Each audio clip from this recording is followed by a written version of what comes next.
നമസ്കാരം. നമ്മുടെ മുഖ്യമന്ത്രിക്കും CPM-കാർക്കുമൊക്കെ പ്രത്യേക നിയമമാണ്. അവർക്ക് എന്തുമാകാം, മറ്റുള്ളവർക്കൊന്നും അത് പാടില്ല എന്നാണ് അവരുടെ വിചാരം. ഇപ്പോൾ പാർട്ടി മാറുമ്പോൾ ഈ സ്ഥാനം, തദ്ദേശ സ്വയംഭരണ സ്ഥാപനങ്ങളിലെ പ്രതിനിധികൾ സ്ഥാനം രാജിവെക്കണമെന്നാണ് മുഖ്യമന്ത്രി നിയമസഭയിൽ പറയുന്നത്. കാരണം അവർക്ക് എന്തുമാകാം, യാതൊരു ഉളുപ്പുമില്ല, നാണക്കേടില്ല, പറയുന്നത് മാധ്യമങ്ങളുടെയും പൊതുസമൂഹത്തിൻ്റെയും മുന്നിലാണെന്ന യാതൊരു ബോധവുമില്ല. ഏതോ വിഡ്ഢികളുടെ ലോകത്ത് ജീവിക്കുന്ന കുറേ എണ്ണം, കാലും കയ്യും കണ്ണും മൂക്കും ഒക്കെ ഉണ്ട് എന്നുള്ളതിൽ കവിഞ്ഞ് സാധാരണ ഒരു മനുഷ്യനുള്ളതത്ര ചിന്താശേഷിയോ അല്ലെങ്കിൽ നാണക്കേടോ മാനക്കേടോ ഒന്നുമില്ല. എന്തും ചെയ്യാം, എന്തും പറയാം. ഇത് ഒരു ഒരു ഒരു എന്താണ് ഇത്? അന്യഗ്രഹ ജീവികളെ പോലെ ഒക്കെ ഉണ്ടെന്ന് പറയുന്നു. അതുപോലെ വല്ല അവതാരങ്ങളും ആണോ ഈ CPM-കാർ? അല്ല, അങ്ങനെയല്ല. പക്ഷേ ഇത് വളരെ ബോധപൂർവം അറിഞ്ഞുകൊണ്ട് പറയുന്നതാണ്. അറിഞ്ഞുകൊണ്ട് പറയുന്നതെന്ന് പറഞ്ഞാൽ നമുക്കിപ്പോൾ അതിനകത്താണ് അതിൻ്റെ അകത്ത് കാപട്യമുള്ളത്. ഒന്ന്, നിയമസഭയിലാണ് മുഖ്യമന്ത്രി പറയുന്നത് മുഖ്യമന്ത്രിയാണ്, സഭാനാഥനാണ്.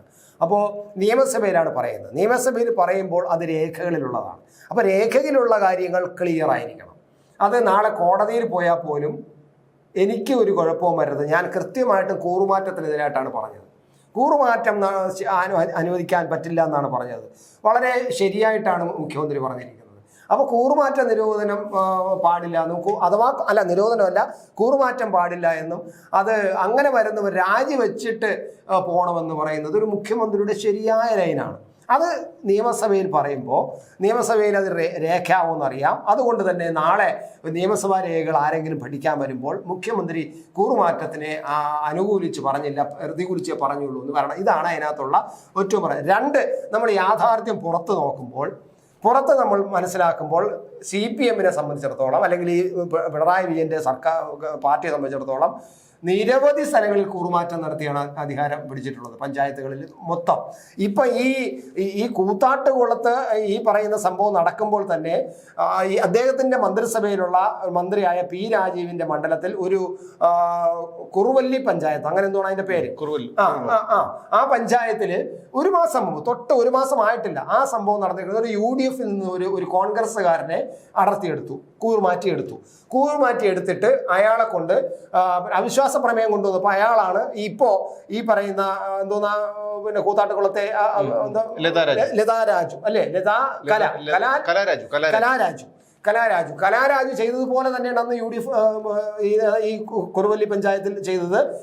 അവിശ്വാസ പ്രമേയത്തിന് അനുകൂലിച്ചുകൊണ്ട് വോട്ട് ചെയ്തു, ഒരു കോൺഗ്രസ്സുകാരനെ വോട്ട് ചെയ്തു. അപ്പോൾ രാജിവെച്ചില്ല. ഇപ്പോൾ ഈ മുഖ്യമന്ത്രി പറയുന്ന ഈ ന്യായീകരണം നമ്മുടെ കണ്ടില്ല. നീ ഒരു കാര്യം ചെയ്യും, നീ രാജിവെച്ചിട്ട് വന്ന് പിന്നെ വോട്ട് ചെയ്താ എന്ന് പറഞ്ഞില്ല, അല്ലെങ്കിൽ വോട്ട് ചെയ്തിട്ട് രാജിവെച്ചില്ല.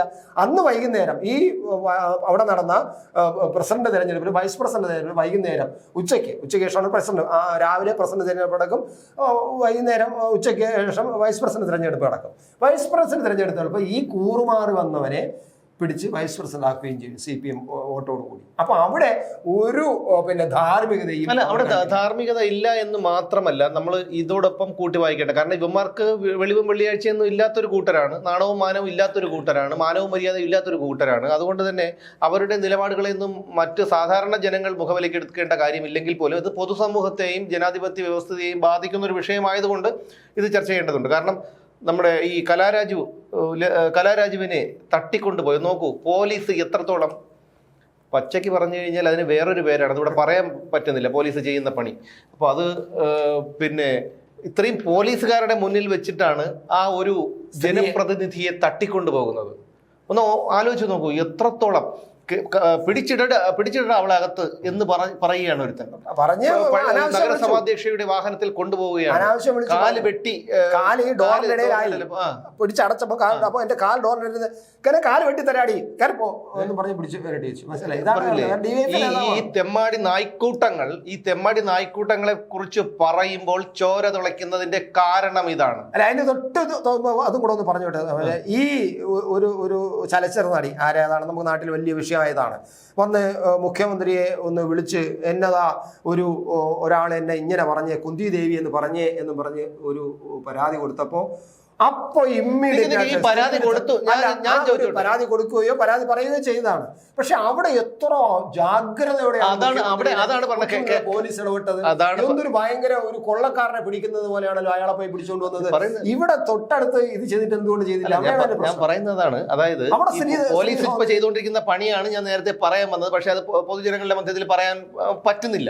എന്ന് വെച്ച് കഴിഞ്ഞാൽ കൊണ്ടുപോയി ഉരുട്ടിക്കൊന്നോട്ടെ തല്ലിക്കൊന്നോട്ടെ. കാരണം ഈ നല്ല നല്ല പോലീസ് ഉദ്യോഗസ്ഥരുള്ള സ്ഥലത്താണ് ഇതുപോലുള്ള കുറെ എണ്ണം കാക്കിയും ഇട്ടുകൊണ്ട് വന്ന് കിടന്നത്. ഇനിയിപ്പോൾ അതിന്റെ പേരിലായിരിക്കും റെയ്ഡ്. എന്നാലും കുഴപ്പമില്ല, ജീവിക്കണമെങ്കിൽ 100 വർഷം പിണറായി വിജയനെ ജീവിക്കണേക്കാൾ ഒരൊറ്റ മണിക്കൂർ സുമേഷ് മാർക്കോപ്പോളായിട്ട് ജീവിച്ചാൽ മതി എനിക്ക്. അപ്പൊ അതുകൊണ്ട് അങ്ങനെയല്ല കേട്ടാ, ഇത് പറയുന്നതിന് നമ്മളൊരു മാസാമാസം ശമ്പളം എണ്ണി വാങ്ങുമ്പോൾ നമ്മളെ വളർത്തിയ ജനിപ്പിച്ച് വളർത്തിയ അച്ഛനും അമ്മയും നമ്മളെ പഠിപ്പിച്ച ഗുരുനാഥന്മാര്, നമ്മൾക്ക് സമൂഹത്തോടുള്ള പ്രതിബദ്ധത, നാളെ നമ്മുടെ മക്കൾ വളർന്നു വരുമ്പോൾ അവൻ മറ്റേ കുട്ടൻ പോലീസിന്റെ അവന്റെ മോനാണ് എന്ന് ഇതുപോലെയുള്ള ഇതൊന്നും യുവന്മാർക്കില്ല. എത്ര പേർക്കാണ് ഇന്ന് അന്തസ്സോടുകൂടി ജോലി ചെയ്യുന്ന എത്ര പോലീസ് ഉദ്യോഗസ്ഥരാണുള്ളത്? നമുക്ക് അനുഭവത്തിന്റെ വെളിച്ചത്തിലാണ് പറഞ്ഞത്. പലപ്പോഴും പോലീസിന്റെ തെമ്മാടിത്തരങ്ങൾ ആണെന്ന് അറിഞ്ഞുകൊണ്ട് നമുക്ക് ന്യായീകരിക്കേണ്ടി വന്ന സന്ദർഭങ്ങളുണ്ട്. അങ്ങനെ ഒരു കണ്ണടച്ച് ന്യായീകരിച്ചില്ലെങ്കിലും പല യുവമാരൊക്കെ ചെയ്യുന്ന പല കാര്യങ്ങളും നമ്മൾ പുറത്ത് പറയാതെ നമുക്ക് മുമ്പിൽ വന്നിട്ട് പോലും നമ്മളത് പറയട്ടെ. ഞാൻ നിർത്തൻ ഒരു തുമ്പ പോലീസ് സ്റ്റേഷനിലെ ഗ്രേഡ് എസ് ഐ ഷിബു എന്നാണ് അവൻ്റെയും പേര്. മ്യൂസിയത്ത് വെച്ച് ഒരു സ്ത്രീയെ കയറി പിടിച്ചു, അവരുടെ അപമര്യാദയെ പെരുമാറി അറസ്റ്റ് ചെയ്തു. അപ്പോ എന്തെല്ലാം ഇവർ ചെയ്യുന്നുണ്ട്, പിന്നെ അത് പോട്ടെ, അതിനെക്കുറിച്ചൊന്നും പറയണ്ട. പക്ഷെ ഈ പറയുന്ന പോലീസുകാരുടെ ഈ ഒരു നിലപാടുണ്ടല്ലോ. പിന്നെ ഈ നിങ്ങൾ ഇപ്പൊ പറഞ്ഞു നടി മുഖ്യമന്ത്രിയെ വിളിച്ച് പരാതി പറഞ്ഞെന്ന്. ഞാൻ ചോദിച്ചോട്ടെ, ഇവിടെ സാധാരണ സർക്കാരിനെയും അല്ലെങ്കിൽ പാർട്ടിയെയും പിണറായി വിജയൻ സാറിനെയും പ്രതിരോധത്തിലാക്കുന്ന സമയങ്ങളിൽ മറ്റൊരു സ്ത്രീയാണ് ഉദയം ചെയ്തിരുന്നത്. പല ആരോപണങ്ങളും കാരണങ്ങളും ഒക്കെ ആയിട്ട് വരുമായിരുന്നു ഒരു സ്ത്രീ. ഇപ്പം അത് അങ്ങോട്ട് വില പോകില്ല എന്ന് കണ്ടപ്പോ വയ്യ എന്നൊക്കെ പറഞ്ഞു കേൾക്കുന്നത് വന്ന് കണ്ടപ്പോ ഞാൻ ചോദിച്ചോട്ടെ, അതിനുശേഷം വയനാട് ദുരന്തത്തിൽ വീട് വെച്ച് കൊടുക്കാൻ വേണ്ടി 1000 സ്ക്വയർ ഫീറ്റുള്ള വീട് വെക്കാൻ 30 ലക്ഷം രൂപ എന്ന് പറഞ്ഞത് ചർച്ചാ വിഷയമായോ? പെരിയ ഇരട്ടക്കൊലക്കേസിലെ 4 CPM തെമ്മാടികളെ, കുറ്റവാളികളെ, കൊലയാളികളെ ശിക്ഷ മരവിപ്പിച്ച് പുറത്ത് വിട്ടത് ചർച്ചയായോ? ഈ PP ദിവ്യയും PK ശ്രീമതിയും ഈ കൊലയാളികളെ കാണാൻ വേണ്ടി ജയിലിൽ പോയത് ചർച്ചയായോ? ഒന്നും ചർച്ചയായില്ല. കാരണം ഇതൊക്കെ തന്നെയാണ് സർക്കാരിനെയും പാർട്ടിയെയും പ്രതിരോധത്തിലാക്കുന്ന ഒരു എന്ത് വിഷയം വരുമ്പോഴും ഇതുപോലുള്ളൊരു വിഷയം ഉദയം ചെയ്യും. ബോച്ചെ കോടിക്കണക്കിന് രൂപ നികുതി കൊടുക്കുന്ന ഒരാളാണ്. പിണറായി വിജയനൊക്കെ എന്ത് നികുതി കൊടുക്കുന്നു? എന്താണ് അയാൾ ഈ നാടിന് വേണ്ടി ചെയ്തത്? അല്ലെങ്കിൽ ഈ പറയുന്ന നടി എന്താണ് ചെയ്തത്? പോട്ടെ, അയാൾ ചെയ്ത കുറ്റകൃത്യങ്ങളൊന്നും ചെറുതായി കാണുകയോ മറച്ചു വയ്ക്കുകയോ അല്ല. പക്ഷേ ഒരു നടി ഒരു പരാതി കൊണ്ട് കൊടുക്കുന്നു മുഖ്യമന്ത്രി. കാരണം ഇവിടെ സാധാരണക്കാരുടെ റേഷൻ കടയിലെ അരി വിതരണം സ്തംഭനത്തിൽ, മരുന്ന് വിതരണത്തിൻ്റെക്കാർക്ക് പൈസ കൊടുക്കാതുകൊണ്ട് മരുന്ന് വിതരണം നിർത്തിവെച്ചു. ഇന്നിപ്പോൾ 70 കോടി എന്തോ അനുവദിച്ചിട്ടുണ്ട്. പിന്നെ അതുപോലെ നഗരസഭാ ജീവനക്കാർക്ക് ശമ്പളം കൊടുത്തിട്ടില്ല. KSRTC ജീവനക്കാർക്ക് അതങ്ങനെ. സ്കൂളിൽ സാറിനെ മുഖത്ത് നോക്കി തള്ളക്കി വിളിക്കുന്നു. ഇങ്ങനെയുള്ള കാര്യങ്ങൾ വരുമ്പോൾ ഇതൊന്നുമല്ല പക്ഷേ ഇവിടെ എല്ലാം ഉടുതുണി വരെ നഷ്ടപ്പെട്ട വയനാട്ടുകാർ ഇപ്പോഴും വാടക വീടുകളിൽ അങ്കലാപ്പോട് വീഴുന്നത്. അതൊന്നല്ല വിഷയം. ഒരു നടി വിളിച്ചു, മുഖ്യമന്ത്രി ആരോടും സംസാരിക്കാത്ത ഒരു മുഖ്യമന്ത്രി എത്രയോ സമയം അവരുടെ അടുത്ത് എല്ലാ പിന്തുണയും പ്രഖ്യാപിച്ചു. ഉടനെ എല്ലാ മാധ്യമ പരീക്ഷകളും അതിൻ്റെ പുറകിൽ പോയി. മാധ്യമ പരീക്ഷകളെ കുറിച്ച് പിന്നീട് പറയാം നമുക്ക്. എന്തായാലും അതായത് ബംഗാളിൽ യവന്മാർ എന്താണോ ചെയ്തത്, കേരളത്തിലെ പൊതുജനങ്ങൾ ചിന്തിക്കേണ്ടത് ഒരൊറ്റ കാര്യം. നിങ്ങൾ വേറെ രാഷ്ട്രീയം മാറ്റിവെക്കുക, ജാതിയും മതവും മാറ്റിവെക്കുക, എല്ലാം മാറ്റിവെച്ചിട്ട് 33 കൊല്ലം ഈ തെമ്മാടികൾ ബംഗാൾ ഭരിച്ചതിൻ്റെ ചരിത്രം ഒന്ന് പരിശോധിക്കുക, ഒന്ന് പഠിച്ചു നോക്ക്. അപ്പോൾ നിങ്ങൾക്ക് മനസ്സിലാവും കേരളം എത്രത്തോളം ഭീകരമായ അവസ്ഥയിലൂടെയാണ് കടന്നു പോകുന്നതെന്നും എവിടെയാണ് ഇത് ചെന്ന് നിൽക്കുന്നതെന്നും. അതായത് ഈ ഒരു വെള്ളച്ചാട്ടം ഒഴുകി വന്ന് പതിക്കുന്നത് അഗാധമായ ഒരു ഗർത്തത്തിലേക്കാണ്. അതന്നെ ഒഴുകി അതിൻ്റെ വഴിക്ക് പോകാം. പക്ഷേ ഏകദിന സമാനമായ ഒരു അവസ്ഥയാണ് കേരളത്തിനും. ഒഴുകി അഗാധമായ ഗർത്തത്തിലേക്ക് പതിക്കാൻ പോവുകയാണ് കേരളം. ഞാൻ പറയുന്നത് ഈ ചരിത്രവും അല്ലെങ്കിൽ ഇതൊന്നും നമുക്ക് വളച്ചൊടിക്കാനോ അല്ലെങ്കിൽ ഇല്ലായ്മ ചെയ്യാനോ കഴിയില്ലല്ലോ. ബംഗാളിൻ്റെ 33 കൊല്ലത്തെ ചരിത്രം നിങ്ങളൊന്ന് പരിശോധിക്കണം, പഠിച്ചു നോക്കണം. ഇവന്മാർ എങ്ങനെയൊക്കെയാണ് ചെയ്തിരുന്നതെന്ന്. അത് തന്നെയാണ് ഇവിടെ അവർ ചെയ്യുന്നത്. ഇന്നലെ കണ്ടില്ലേ, യൂണിവേഴ്സിറ്റി കോളേജിൽ ഭിന്നശേഷിക്കാരനായ SFI-കാരനെ മർദ്ദിച്ച 4 തെമ്മാടി കൂട്ടങ്ങളുണ്ട്. SFI തെമ്മാടി. ഈ തെമ്മാടികൾ അത് കന്റോൺമെന്റ് പോലീസ് കേസെടുത്തു, പക്ഷേ അറസ്റ്റ് ചെയ്തിട്ടില്ല. അതിൽ ഒരുത്തൻ പോലീസ് ഉദ്യോഗസ്ഥന്റെ ഏതോ മകനാണെന്നാണ് പറയുന്നത്. അവന്റെ നേതൃത്വത്തിൽ ഇന്നലെയും ഒരു പയ്യൻ അടിച്ച് പിന്നെ എന്താണ് തല്ലി ചതച്ചു യൂണിവേഴ്സിറ്റി കോളേജിൽ അവന്റെ നേതൃത്വത്തിൽ. അവന് ഒളിവിലെന്നാണ് പോലീസ് ഭാഷ്യം. ഒന്നാലോചിച്ച് നോക്കും നമ്മുടെ കേരളത്തിന്റെ ഗതികേട് എന്താണെന്നോ. നാളെ നിങ്ങളോ നിങ്ങളുടെ മക്കളോ പുറത്തിറങ്ങുമ്പോൾ ഇവന്മാര് SFIക്കാരല്ല അല്ലെങ്കിൽ CPM നിങ്ങളൊരു സ്ഥാപനം തുടങ്ങി, ഇവന്മാരൊരു ചെങ്കോടകം കൊണ്ട് കുത്തി നിർത്തി ഇത്ര രൂപ തരണം, അല്ലെങ്കിൽ ഞങ്ങളെ ഇത്ര കമ്മികളെ ഇവിടെ ജോലിക്ക് വയ്ക്കണം, ഇല്ലെങ്കിൽ നീ ഈ കോപ്പ് തുറക്കണ്ട എന്ന് പറഞ്ഞതാണ്. അങ്ങനെ വേറെ ഒരു രാഷ്ട്രീയ പാർട്ടിക്കാരും പറയില്ല, ഇവന്മാർ മാത്രമേ പറയുള്ളൂ. അല്ലെങ്കിൽ നാളെ നിങ്ങളുടെ മക്കൾ പഠിക്കാൻ പോകുമ്പോൾ ഇവന്മാർ ഇതുപോലെ അവന്മാരെ കാല് തടവി കൊടുക്ക്, അല്ലെങ്കിൽ അവന്മാർ പറയുന്ന സ്ഥലത്തോട്ട് ചെല്ല്, അല്ലെങ്കിൽ അവന്മാരൊക്കെ പോസ്റ്റർ ഒട്ടിക്കാൻ പോ. ഇതൊക്കെ പറഞ്ഞാൽ നിങ്ങളുടെ മക്കൾ ചെയ്തില്ലെങ്കിൽ നിങ്ങളുടെ മക്കൾക്കും സിദ്ധാർത്ഥന്റെ അതേ ഗതിയായിരിക്കും നിങ്ങളുടെ മക്കൾക്കും വരാൻ പോകുന്നത്. ഈ കേരളത്തിൽ ഒരു രാഷ്ട്രീയ പാർട്ടികളും ജനങ്ങൾക്ക് ഭീഷണിയല്ല. പക്ഷേ ഈ ഒരു നശിച്ച ഗൂഢസംഘം ഭീഷണി തന്നെയാണ്.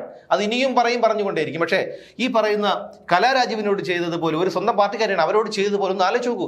പോലീസിന്റെയും പൊതുജന മധ്യത്തിൽ വെച്ച് പോലീസിന്റെ സാന്നിധ്യത്തിൽ തട്ടിക്കൊണ്ടു പോവുക. എന്നിട്ടിപ്പോൾ 4 പ്രതികളെ പീച്ചിട്ടുണ്ട് പോലീസ്. ഈ പീച്ച പ്രതികൾ അവരെ ഉപദ്രവിച്ചിട്ടില്ലെന്നാണ് കലാരാജു തന്നെ പറയുന്നത്. അപ്പോൾ ഒരു സ്ത്രീയെ പോലും അവന്മാരുടെ സ്ത്രീ സുരക്ഷയൊക്കെ പറയുന്നത് ഏറ്റവും കൂടുതൽ ഈ പാർട്ടിക്കാരുടെ പീഡനം എടുത്തു നോക്കി കഴിഞ്ഞാൽ ഏറ്റവും കൂടുതൽ പീഡിപ്പിക്കുന്നത് അവന്മാരാണ്. എന്നിട്ട് അവന്മാർ മറ്റുള്ളവരെ കുറിച്ച് പറയുകയും ചെയ്തു. ഇനിയിപ്പോൾ ഇത് അതിനെക്കുറിച്ചൊന്നും കൂടുതൽ പറയണ്ട. എന്തായാലും ഈ ഒരു ജനപ്രതിനിധിയെ പോലും ഇത്തരത്തിൽ തട്ടിക്കൊണ്ടുപോയി ഇത് പോലീസിന്റെ മുൻപിൽ വെച്ചൊരു തെമ്മാടിത്തരം കാണിച്ചു. പോലീസൊക്കെ എന്തിനാണ് ഈ പോലീസ്? ഒന്നാലും ഈ പോലീസ് ഉദ്യോഗസ്ഥർക്ക് സ്വയം ഒരു ആത്മനിന്ദ തോന്നുന്നില്ലേ? ഞങ്ങൾ ഈ കാക്കിയിട്ട് ഞങ്ങൾ ഇതിനോട് ഇവിടെ വന്ന് ഞങ്ങൾക്ക് ഇങ്ങനെ ജോലി ചെയ്യുന്നു, ഇങ്ങനെ അടിമകളായിട്ട്. പക്ഷെ അതിന് ഒരു കാരണം എന്ന് വെച്ച് കഴിഞ്ഞാൽ ഇവിടുത്തെ പോലീസ് അസോസിയേഷൻ തന്നെയാണ്. എന്തിനാണ് പോലീസ് സംഘടന? ഈ രാജ്യത്ത് എത്രയോ സംസ്ഥാനങ്ങളും കേന്ദ്രഭരണ പ്രദേശങ്ങളും ഉണ്ട്. അവിടെ ഒന്നും ഇല്ലാത്തൊരു സാമാനം ഇവിടെ എന്തിന്? ഇവിടെ ഒരുത്തനോട് CR ഉണ്ട്. ഈ CR ആണ് ഇവിടെ ഇത്രയും. CR ആരാണെന്ന് അറിയാന്നുള്ള ആൾക്കാർ അറിയാം. CR ഇന്നത് വരെ ഈ ഇടക്കാലത്തൊന്നും അയാൾ പിന്നെ യൂണിഫോം ഇട്ട് കണ്ടിട്ടില്ല. DGPയുടെ മുമ്പിൽ പോലും ചെന്ന് കാലും മറ്റേ ശ്രീലാഗ മാഡം ഇവിടെ വന്നിട്ട് അവർ ഇന്റർവ്യൂവിൽ പറഞ്ഞതാണ്. ഒന്ന് നോക്കൂ എന്ത് ഗതികേടിലാണ് കേരളത്തിലെ ജനങ്ങളെന്ന്. ഇനി എന്തായാലും കേരളത്തിലെ ജനങ്ങൾ തന്നെ ചിന്തിക്കട്ടെ എന്താണെന്ന്. ഇത് എപ്പോഴും പറയുന്നതേ പറയാനുള്ളൂ. അല്ലാതെ ഇങ്ങനെ പറഞ്ഞുകൊണ്ടിരുന്ന ഈ പറയുമ്പോൾ ഒരാളിൻ്റെ തലയ്ക്കകത്തൊരു വെളിവ് കയറുമെങ്കിൽ അതാണ് ഏറ്റവും വലിയ കാര്യം. അതിനു വേണ്ടി തന്നെയാണ് ഈ പറയുന്നത്, അല്ലാതെ വേറെ ഒന്നിനുമല്ല. ഇനി വീണ്ടും കാണാം. ഓരോ ജീവിതവും ഓരോ കഥകളാണ്, വേറിട്ട കഥകളുടെ ഒരു കൂട്ടായ്മ. വേണമെങ്കിൽ നമുക്കതിനെ ഒരു നോവലെന്ന് പേരിടാം. അതുപോലൊരു നോവലല്ലേ നിങ്ങളുടെ ജീവിതവും? എന്താ ശരിയല്ലേ? നിങ്ങളുടെ അനുഭവങ്ങൾ, കഥകൾ എന്തുമായിക്കൊള്ളട്ടെ, അത് കേൾക്കാൻ DNA ന്യൂസിലൂടെ ഞാൻ എത്തുന്നു. കഥ പോലൊരു ജീവിതം, അതിനായി ഞാൻ നിങ്ങൾക്ക് വേണ്ടി കാത്തിരിക്കുന്നു. നമുക്ക് ഒന്നിച്ച് കാണാം, കുറേ കാര്യങ്ങൾ സംസാരിക്കാം, വേദനകൾ പങ്കിടാം. നിങ്ങളുടെ വിഷയങ്ങൾ, അനുഭവങ്ങൾ അത് ഞങ്ങളെ അറിയിക്കേണ്ട വിലാസം താഴെ കൊടുക്കുന്നു.